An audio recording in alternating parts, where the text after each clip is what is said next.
Myself, Jyoti Singh, and you are most welcome on the Officer's Vision platform, a stark vision to be an officer. So today we are going to have discussion of the Hindu article, and our topic is going to be should India amend its abortion laws for minor rape victim survivors. So let's have deeper glance into the given article. So I have already told you, should the abortion law be amended for minor rape victim survivors? So what do you mean by given topic? Means we are talking in context of what? क्या जो abortion laws है हमारे पास, क्या उसको संशोधन की जरूरत है, क्या उसमें अमेंडमेंट की जरूरत है for minor rape survivors?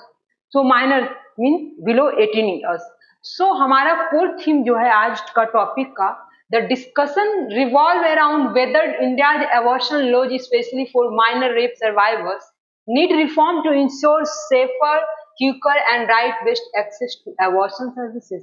Means amendment क्यों लाना चाह रहे हैं, क्यों संशोधन करना चाह रहे हैं अपने जो भी एबॉर्शंस को लेकर जो भी लॉज हैं हमारे पास प्रेजेंट में, क्यों इंश्योर करना है सेफर क्यूकर, ताकि ज्यादा से ज्यादा पहले से ज्यादा सेफ हो और पहले से भी ज्यादा स्पीडली एंड क्विकली हम उसको रिजॉल्व करें जो भी इश्यूज आते हैं, एंड वो राइट बेस्ड एक्सेस हो. मीन्स जो भी हेल्थ केयर से रिलेटेड फैसिलिटीज हो माइनर्स रेप विक्टिम सर्वाइवर्स को मिल जाए. तो ये चीज हमने समझ गया कि क्यों हमें संशोधन अमेंडमेंट की जरूरत है, ताकि इंश्योर कर सके सेफर क्यूकर और right based access to abortion services.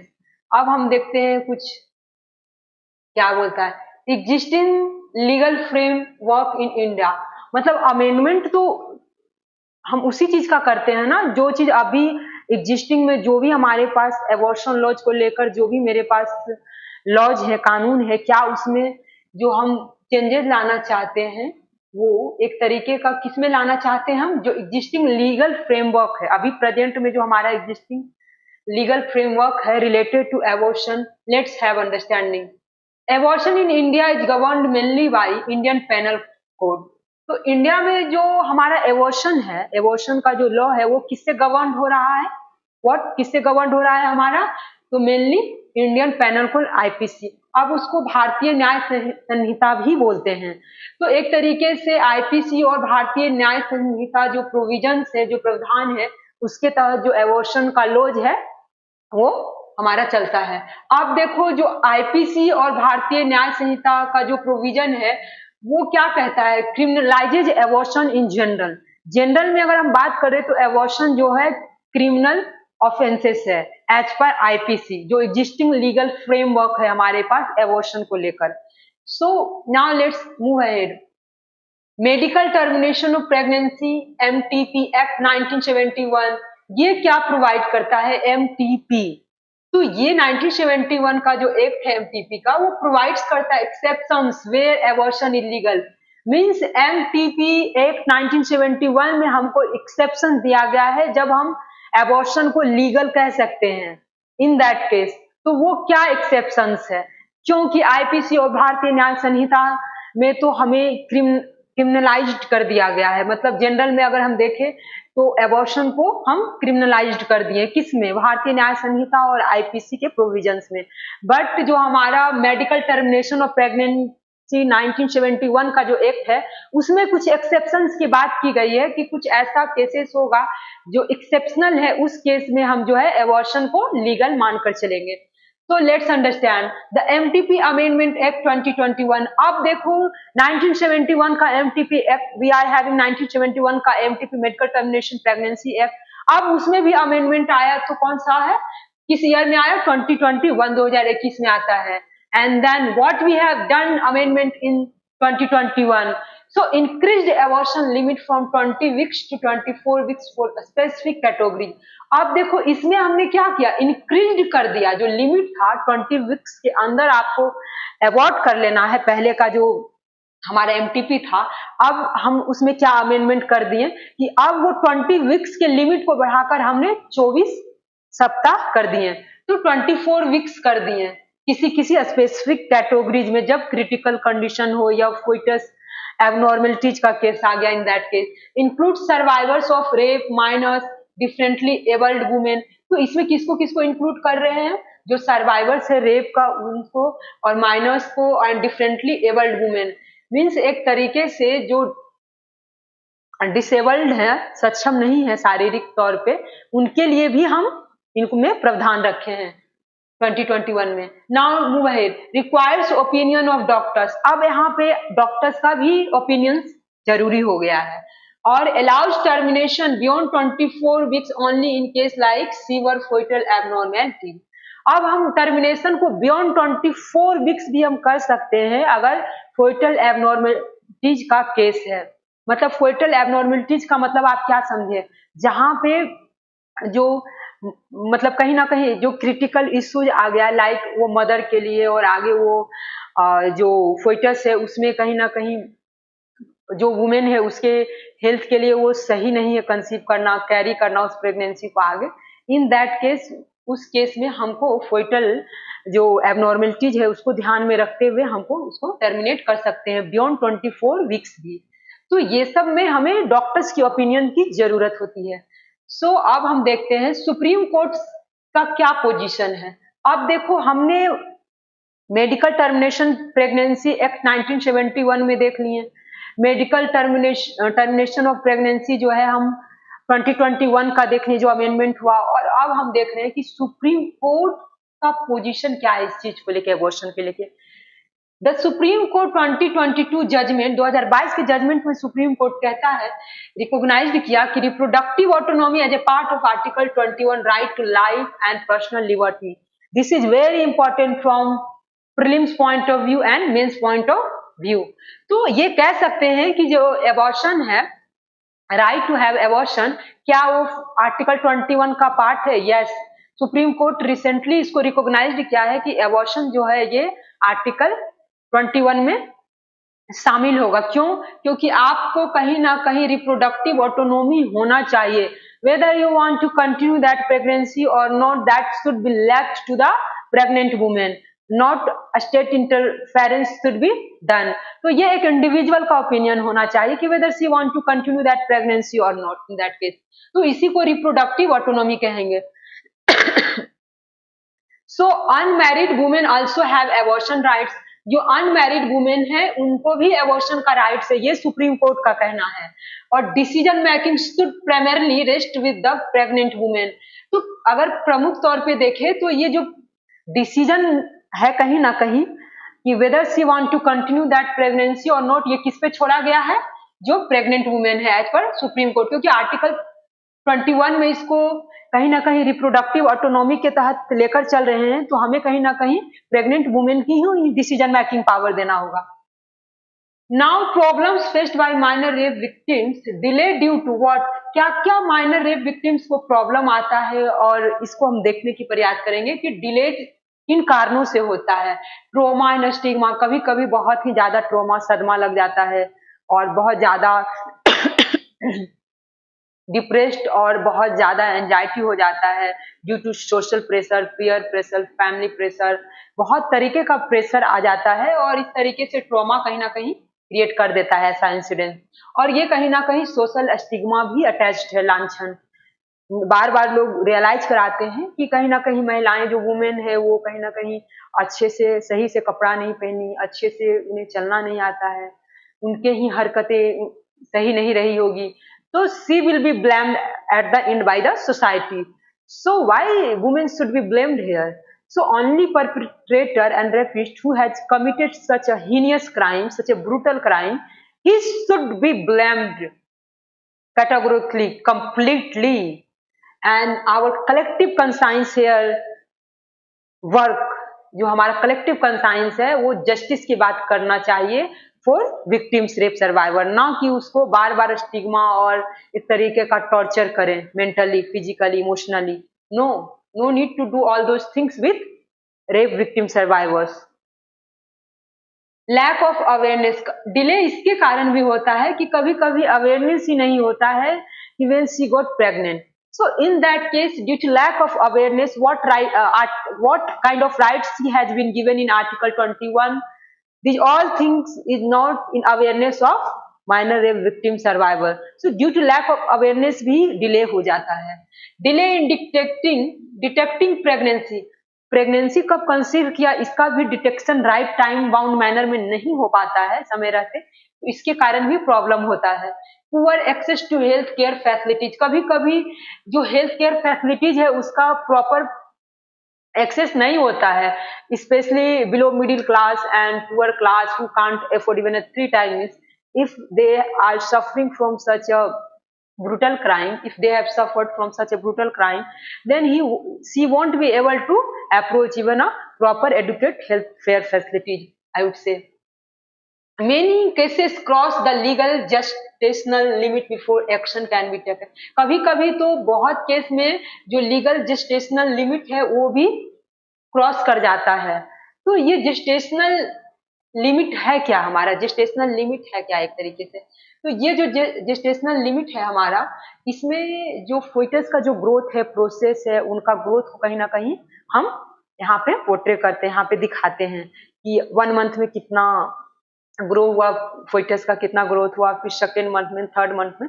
तो एक फोइटस का जो ग्रोथ होता है, उसका जो प्रोसेस होता है इवॉल्व करने का, उस जेस्टेशनल लिमिट में ही हमें पता चल जाता है, उस प्रोसेस में फोइटस का ग्रोथ, जेस्टेशनल पीरियड इसीलिए इंपॉर्टेंट है।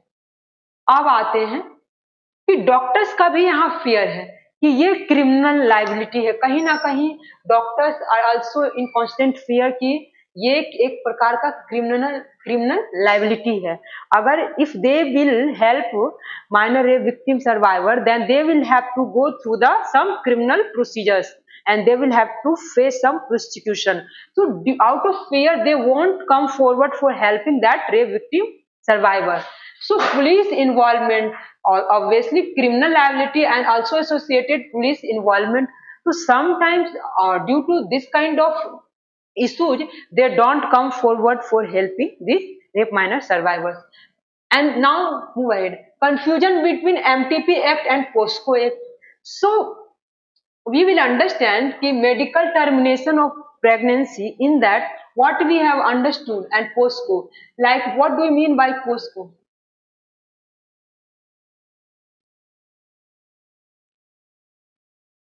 POSCO is something.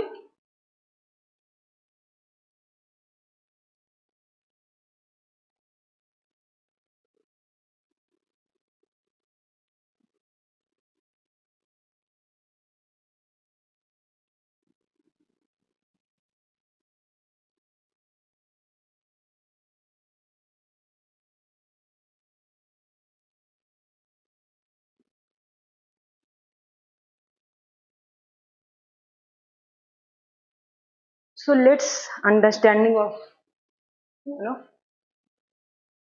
Basic thing, confusion between MTP act and POCSO act. आखिर यहाँ पे कंफ्यूजन क्यों होता है, आखिर एमटीपी का जो एबॉर्शन से रिलेटेड जो प्रोविजंस है उसमें और जो पोस्को एक्ट का जो प्रोविजंस है, उन दोनों में कंफ्यूजन और कॉन्फ्लिक्ट क्यों एराइज होता है, क्योंकि दोनों में अलग अलग प्रोविजन दिया गया है। एंड सेकेंडली दोनों में कभी कभी ऐसा प्रोविजन दिया गया है कि वो ओवरलैपिंग भी है, क्योंकि at the in moral of the story क्या है कि हमको कहीं ना कहीं जो रेप विक्टिम सर्वाइवर से उसको हमको प्रोटेक्शन देना, उसके हेल्थ केयर को सही से टाइम बाउंड मैनर में उसको हमको कहीं ना कहीं हेल्थ फैसिलिटीज भी प्रोवाइड करना है। सो पोस्को एक्ट में क्या होता है कि पोस्को एक्ट में कहीं ना कहीं अगर जब जो भी विक्टिम्स होती हैं रेप सर्वाइवर माइनर, तो जब वो जाती हैं डॉक्टर्स के पास, तो doctor are compelled to inform to police. So mandatorily doctor will have to report police.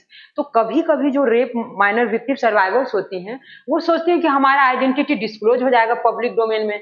क्यों? क्योंकि डॉक्टर से अगर हम दिखाएंगे कि मेरे साथ इस तरीके का ब्रूटल क्राइम इंसिडेंस हुआ है, तो इन दैट केस डॉक्टर जो है कहीं ना कहीं ये रिपोर्ट करेंगे पुलिस को, और पुलिस कहीं ना कहीं थॉरो इन्वेस्टिगेशन करेंगे, और उस इन्वेस्टिगेशन में जितने भी एसोसिएटेड हैं उनके साथ अब एक थॉरो इन्वेस्टिगेशन चलेगा।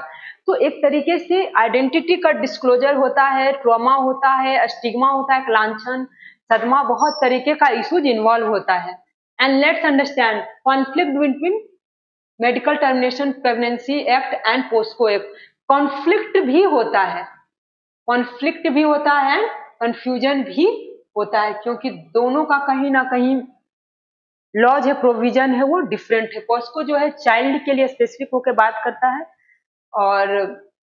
और जो मेडिकल टर्मिनेशन प्रेगनेंसी है, ये कहीं ना कहीं हमारा व्हाट किसका बात करता है, एबॉर्शन के ऊपर हमारा बात करता है कि लीगल है या नहीं है, और ये एबॉर्शन को लीगल ठहराता है। Now let's move ahead.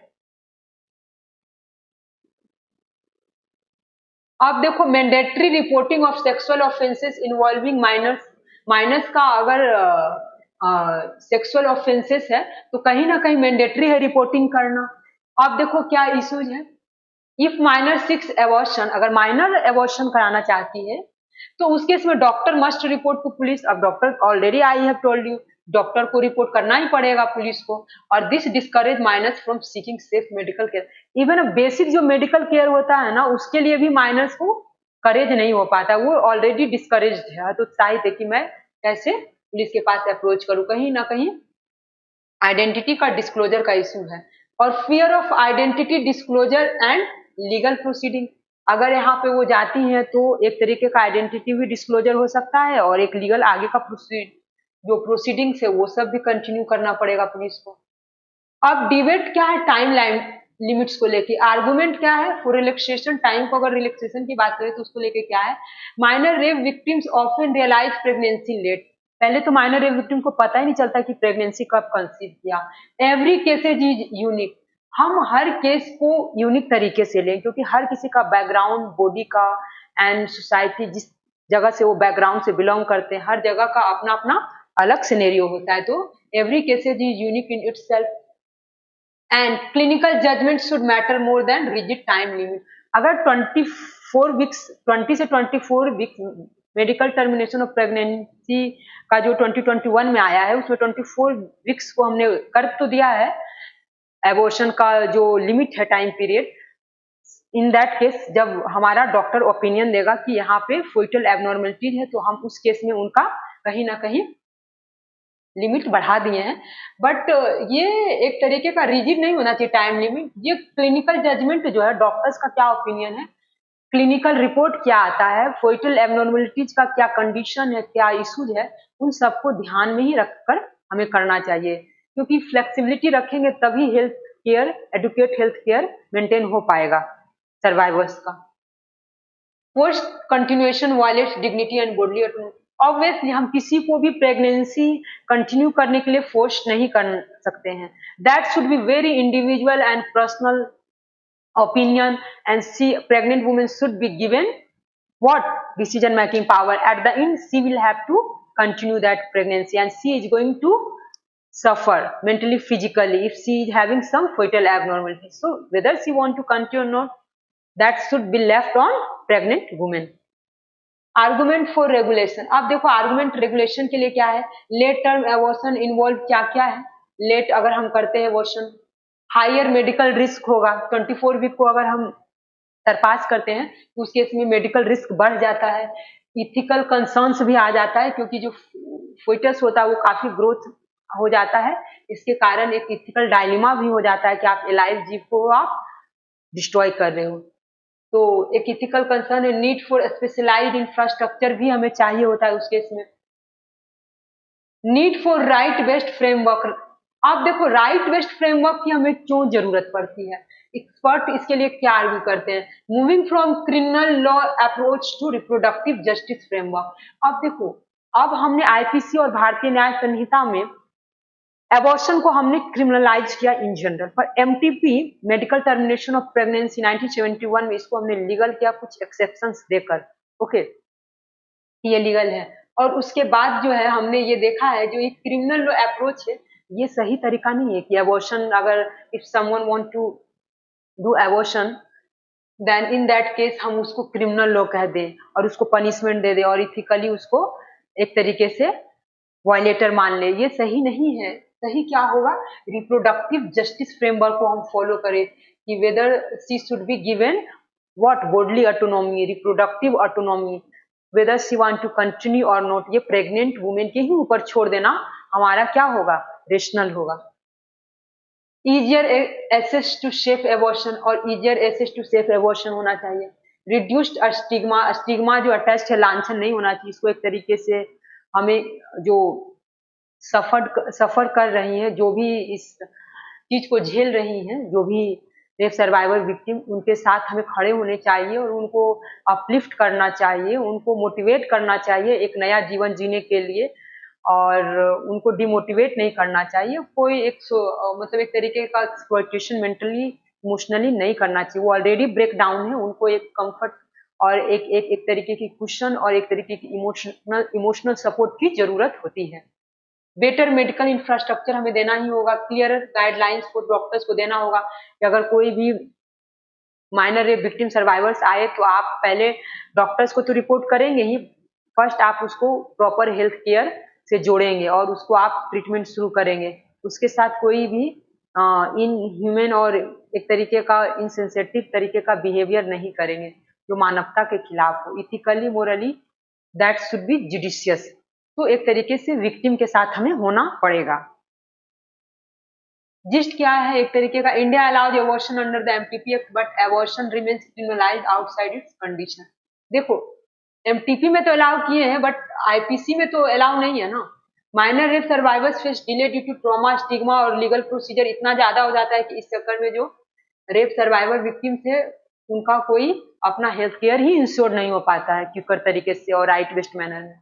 MTP act health care right की भी बात करता है, पोस्को एक्ट मैंडेटरी रिपोर्टिंग की बात करता है, एंड डॉक्टर्स का जो फियर होता है प्रोस्टिट्यूशन और अवॉइड कॉम्प्लिकेटेड केसेस, डॉक्टर को भी फियर होता है प्रोस्टिट्यूशन का एंड अवॉइड करते हैं कॉम्प्लिकेटेड केस को, तो इसको सिंप्लीफाई करना होगा। And supreme court recognise reproductive autonomy as a fundamental right, this is very important कि सुप्रीम कोर्ट जो है रिप्रोडक्टिव ऑटोनॉमी को फंडामेंटल राइट लेकर चलता है, तो हमें इसको ड्यू रिस्पेक्ट देना पड़ेगा सुप्रीम कोर्ट की बातों को। अब डिबेट क्या है, सेंटेंस ऑन क्या है, whether gestational limits should be relaxed for minors and rape survivors, whether abortion should be treated as a health care right rather than a criminal issue. Yes, yes, obviously abortion should be treated as a health care right, इसको criminal activity न माने एक offence. And and gestational limits जो है clinical जो judgement है उसके basis पे होना चाहिए, ना कि रिजिड होना चाहिए, फ्लेक्सिबिलिटी होना चाहिए। क्लिनिकल रिपोर्ट क्या आता है उसके अकॉर्डिंग हम देखेंगे, ना कि रिजिड हो जाएंगे। की रिफॉर्म्स क्या डिमांड करता है, फ्लेक्सिबल जेस्टेशनल लिमिट होना चाहिए, कॉन्फिडेंशियलिटी प्रोटेक्शन होना चाहिए, उसका आइडेंटिटी को, रेप विक्टिम सर्वाइवर्स की आइडेंटिटी को आप डिस्क्लोज ना करें पब्लिक डोमेन में अननेसेसरली, उनके डिफेम करने के लिए, उनको बेइज्जत करने के लिए सोसाइटी में। बेटर मेडिकल एक्सेस होना ही होना चाहिए। Harmonisation of MTP and POCSO act में MTP medical termination pregnancy health care की बात करता है, वेरी गुड, और पोस्को एक्ट जो है मैंडेट रिपोर्टिंग की बात करता है। तो इन दोनों को बैलेंस्ड करके ही हमें चलना चाहिए, एक तरीके से हार्मोनाइज्ड करना चाहिए, एक रूपता के समरसता के साथ चलना चाहिए। अब देखो प्रीलिम्स के लिए फटाफट हम क्वेश्चन देखेंगे। विच of the following statement regarding the medical termination of pregnancy MTP act is correct? The MTP act was enacted in 1971, correct. The 2021 amendment increase the upper gestation limit 24 weeks for certain categories of women, very correct. Abortion beyond 24 weeks are completely prohibited in India, no। हम 24 weeks भी किसी case में लेकर चलते हैं अगर doctors का opinion है। अगर फोइटल एबनॉर्मलिटीज है तो उस केस में हम 24 वीक्स भी लेंगे, तो ये गलत है। तो हमारा 1 और 2 सही हो जाएगा, ए आंसर, ठीक है। और हमारा आंसर भी ए दिया हुआ है, देख लो देख लो। ये 3 नंबर स्टेटमेंट क्या है, इनकरेक्ट है, क्योंकि बियॉन्ड 24 वीक्स भी कर सकते हैं allow in specific cases such as severe foetal abnormality. अब देखो, conflict between the MTP act and the POCSO act arises mainly because what, POCSO criminalises all abortions, yes, MTP allows abortion only for married women, no। POSCO mandate reporting of sexual offenses involving minors, yes। MTP prohibits medical practitioners from the treating minors, no। तो इसका answer हमने देख लिया क्या था, POCSO mandate reporting sexual offences involving minor, C number हमारा सही है, ठीक है। तो इसमें हमारा जो क्वेश्चन क्या पूछ रहा है कि कॉन्फ्लिक्ट क्या है एमटीपी और पोस्को एक्ट में, तो कॉन्फ्लिक्ट पूछ रहा है। तो कॉन्फ्लिक्ट हमारा जो है पोस्को मैंडेट करता है reporting of sexual offence involving minor से रिलेटेड, बस यही एमटीपी और पोस्को एक्ट में हमारा कॉन्फ्लिक्ट का कारण है। तो इसका करेक्ट आंसर सी हो जाएगा। अब देखो थर्ड नंबर में क्या है, reproductive autonomy in India has been recognised by the supreme court as part of what, article 21 fundamental right में। आर्टिकल 21 में हम कहीं ना कहीं रिप्रोडक्टिव ऑटोनॉमी की बात करते हैं। Very good. अब which of the following categories are specifically covered under the MTP amendment 2021 for termination up to 24 week. तो कहीं ना कहीं मतलब एक तरीके से स्पेसिफिकली जो है कवर्ड करता है एमटीपी अमेंडमेंट एक्ट 2021 तो टर्मिनेशन अप टू 24 वीक। किसके किसके लिए, rape survivors, minors, married women only, women with disability. तो इसमें हम ये देखेंगे कि हमारा व्हाट, ये तो हमारा होगा रेप सर्वाइवर्स, माइनर्स भी होगा और वुमेन विथ डिसेबिलिटीज होगा और यहाँ पे अनमैरिड वुमेन हो जाएगा। तो इसका आंसर जो है हमारा हो जाएगा ए फॉर आगरा। अब आते हैं question mains oriented. The conflict between the MTP act and the POCSO act creates barrier for minor rape survivors seeking safe abortion. Discuss. अब कॉन्फ्लिक्ट क्या है एमटीपी एक्ट में और पोस्को एक्ट, क्या क्रिएट करता है बैरियर माइनर्स के लिए, दोनों में जो कॉन्फ्लिक्ट है एक तरीके का, क्या वो बैरियर्स का काम करता है, अवरोध करता है किसके लिए, रेप सर्वाइवर जो एबॉर्शन सेफली लेना चाहती हैं। अब इनके इंट्रोडक्शन में हम देखेंगे कि जो एमटीपी एक्ट और पोस्को एक्ट है उसको मेंशन करो कि इसमें मैंडेटरी हमारा क्या है, मैंडेटरी हमारा रिपोर्टिंग होता है और इसमें हमारा हेल्थ केयर की बात की गई है। अब state the issue of mandatory reporting versus reproductive health access, तो इसमें ये अपना दोनों में इशू कॉन्फ्लिक्ट है। आप देखो दोनों का नेचर ऑफ कॉन्फ्लिक्ट क्या है, क्योंकि मेडिकल टर्मिनेशन प्रेगनेंसी इंश्योर करता है एक्सेस टू एबॉर्शन और पोस्को जो है मैंडेट करता है reporting of all minor sexual activity और डॉक्टर्स बिकेम लीगली वनरेबल। इस केस में डॉक्टर सबसे ज्यादा वनरेबल है, अफेक्टेड है, उनको भी फियर है प्रोस्टिट्यूशन का और कहीं ना कहीं क्रिमिनल लायबिलिटी का, इसलिए डॉक्टर्स भी एक तरीके से कॉम्प्लिकेटेड केस में हाथ नहीं लगाना पसंद करते हैं ऐसे case. Challenges for minor survivors क्या, fear of police and social stigma, delay in medical access, unsafe abortion, psychological trauma, already we have covered these all things. So आप थर्ड में क्या है, impact on health care providers क्या है, fear of criminal proceedings, doctors जो हमारे health care providers हैं, lack of clarity in procedures, procedure को लेकर क्लैरिटी ही नहीं है और रिलक्टेंस टू प्रोवाइड सर्विसेज, कभी कभी सर्विसेज को देने में भी वो डिले कर देते हैं ड्यू टू क्रिमिनल लायबिलिटी। और कॉन्स्टिट्यूशनल डायमेंशन आर्टिकल 21 जो है डिग्निटी और प्राइवेसी और बॉडली ऑटोनॉमी की बात करता है। सुप्रीम कोर्ट रिकॉग्नाइज करता है रिप्रोडक्टिव राइट्स की। अब देखो वे फॉरवर्ड में हम क्या देखेंगे, harmonisation of MTP and POCSO में, जो कि हेल्थ केयर देने का बात करता है और मैंडेट रिपोर्टिंग की बात करता है। इसको हम लोग हेल्थ केयर से ही रिपोर्ट को जोड़कर देखेंगे कि ऐसा रिपोर्टिंग किया जाए कि पहले इंश्योर किया जाए हेल्थ केयर देन रिपोर्टिंग, तो बैलेंस्ड हो बिना उसका आइडेंटिटी को डिस्क्लोज किए हुए। अब क्लियर मेडिकल प्रोटोकॉल्स होना ही होना चाहिए, काउंसलिंग और सपोर्ट सिस्टम होना चाहिए। पोस्ट जो पोस्ट एक तरीके से पोस्ट रेप केसेस में ऐसा होना चाहिए कि काउंसलिंग का एक प्रॉपर एडुकेट इन्वायरमेंट होना चाहिए जहाँ पे उसको प्रॉपर एडुकेट काउंसलिंग की जाए कि आप अपने लाइफ को कैसे आगे ले जाएं और कैसे अपने आप को बिजी रखें, प्रोडक्टिव रहें, मीनिंगफुल रहें, आपके जो भी एस्पिरेशंस गोल्स हैं फिर से आप उसको रिवाइव करें और लाइफ में हार मानने जैसी कोई चीज नहीं होता है, लाइफ को फिर से जिए क्योंकि जिंदगी दोबारा नहीं मिलेगी। तो आप किसी के गंदगी से आप किसी गंदे करने से आप गंदे नहीं हो जाते हैं, आप अपने आप में अच्छे रहते हैं। जिन्होंने गंदगी को फैलाया है वो गंदे होते हैं। सो ये समझना होगा कि आपके साथ गलत हुआ है तो आप गंदे नहीं, जिन्होंने गलत किया वो गंदे हैं। तो ये सब काउंसलिंग की बातें थी। Right based reproductive health care होना ही चाहिए। अब देखो कंक्लूजन में एम्फेसाइज करेंगे कि balancing child protection with reproductive justice and health care access. अब देखो बैलेंसिंग चाइल्ड प्रोटेक्शन का तो हमको एम्फेसाइज करना ही है और उसके बाद रिप्रोडक्टिव जस्टिस भी देना होगा, हेल्थ केयर भी देना होगा कि वो प्रेगनेंसी कंटिन्यू करेंगे या नहीं, या रिप्रोडक्टिव जस्टिस की भी बात करना है, हेल्थ केयर भी देना होगा पोस्ट प्रेगनेंसी पोस्ट एबॉर्शन हमें। अब मेंस का क्वेश्चन 2 देख लो, should India move from criminal law approach और reproductive right based framework on abortion critically exam. तो yes this is very right कि क्रिमिनल एक तरीके से क्रिमिनल लॉ अप्रोच और reproductive right based framework on abortion तो हमें एक क्रिमिनल लॉ अप्रोच लेके नहीं चलना है, हमें रिप्रोडक्टिव बेस्ड राइट लेके चलना है, क्योंकि आर्टिकल 21 भी फंडामेंटल राइट में बात करता है व्हाट, क्या, रिप्रोडक्टिव ऑटोनॉमी और बॉडली ऑटोनॉमी की बात करता है।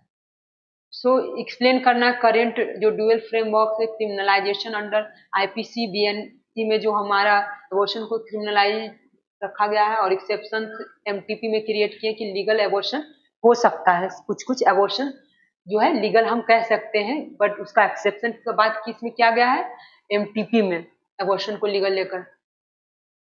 Argument for right based framework और बॉडली ऑटोनॉमी की बात है, वुमेन्स डिग्निटी और प्राइवेसी तो होनी ही चाहिए। देखो, रिड्यूसिंग अनसेफ एबॉर्शन को रिड्यूस करना भी पर्पस है, बेटर हेल्थ केयर एक्सेस और इंटरनेशनल ह्यूमन राइट स्टैंडर्ड्स को फॉलो करना ही करना होगा हमें। और ethical issues in late term abortions, medical risk, ये सब कंसर्न एसोसिएटेड है। Need for regulatory oversight and reforms की जरूरत होती है, बेटर इंफ्रास्ट्रक्चर करना होगा हॉस्पिटल वगैरह के लिए जो एक्सेस हो रेप सर्वाइवर्स के लिए, और ट्रेनिंग भी डॉक्टर्स को एडुकेट देना होगा ताकि वो अच्छे से काउंसलिंग भी कर सके और हेल्थ केयर प्रॉपर दे सके। रूरल हेल्थ केयर में भी एक्सेस को बढ़ाना पड़ेगा, फिजिबिलिटी को। लीगल क्लैरिटी भी होना बहुत जरूरी है कि डॉक्टर्स के लिए भी कहीं ना कहीं हमारा क्रिमिनल लायबिलिटी नहीं बनाना चाहिए, इसको एक तरीके से जस्ट और रेशनल बेसिस से इसको हमको कंप्लीट करना चाहिए, ऐसे केसेस के प्रोसीजर्स को। और अब लीगल क्लैरिटी के बाद अवेयरनेस कैंपेन होना चाहिए कि आर्टिकल 21 में जो है कहीं ना कहीं रिप्रोडक्टिव ऑटोनॉमी का बात किया गया है, बॉडली ऑटोनॉमी का बात किया गया है। आपका हेल्थ केयर ही एक तरीके से हमारा क्या है, प्रायोरिटी है। तो आर्टिकल 21 जब आपको प्रोटेक्शन दे रहा है तो आपको किस बात की डर है, तो इसलिए जब आपका हेल्थ केयर को इंश्योर कर रहा है आर्टिकल 21, तो हमें सोसाइटी के जो भी स्टिग्मा है और जो भी ट्रॉमा है, प्रेशर है, इन सब से ऊपर उठ के हमें क्या करना चाहिए, अवेयरनेस कैंपेन करना चाहिए ताकि लोग हेल्दी वेल्दी लाइफ जी सके। Even after this all incidents, life का अंत कभी नहीं होता है, एक अच्छे विचारों के साथ आप अपने जीवन में आगे बढ़ सकते हैं पुनः। अब देखो कंक्लूजन निष्कर्ष क्या है, India should adopt balance reproductive justice model with safeguard and accessible health care. अब देखो, बैलेंस रिप्रोडक्टिव जस्टिस की जरूरत है। आर्टिकल 21 में ऑलरेडी हम लोग रिप्रोडक्टिव ऑटोनॉमी का बात कर चुके हैं और बॉडली ऑटोनॉमी का बात कर चुके हैं, और हमारा सेफगार्ड्स और एक्सेसिबल हेल्थ केयर का भी हम बात कर चुके हैं। So we have completed this all things. Now अब देखो कि कुछ कीवर्ड्स होते हैं, कीवर्ड्स का बहुत रोल होता है हमारे एग्जाम में। क्या ये सब जो जार्गन से आप, ये सब वोकैब्स पे आपको वर्क करना चाहिए। Keywords for UPSC, BPSC, state PCS जो भी आप दे रहे हैं मेंस में। जैसे इस आर्टिकल में हमने क्या निकाला, रिप्रोडक्टिव ऑटोनॉमी की बात है, तो आर्टिकल 21 फंडामेंटल राइट में we have already given reproductive autonomy. फिर बॉडली इंटीग्रिटी क्या है, आपका जो बॉडी है, चाहे हमारा जो भी वाइटल ऑर्गन्स है, like liver, pancreas and kidney and vagina, whatever part of your body, all are this part of body, don't take it into granted, so we should respect all parts of body.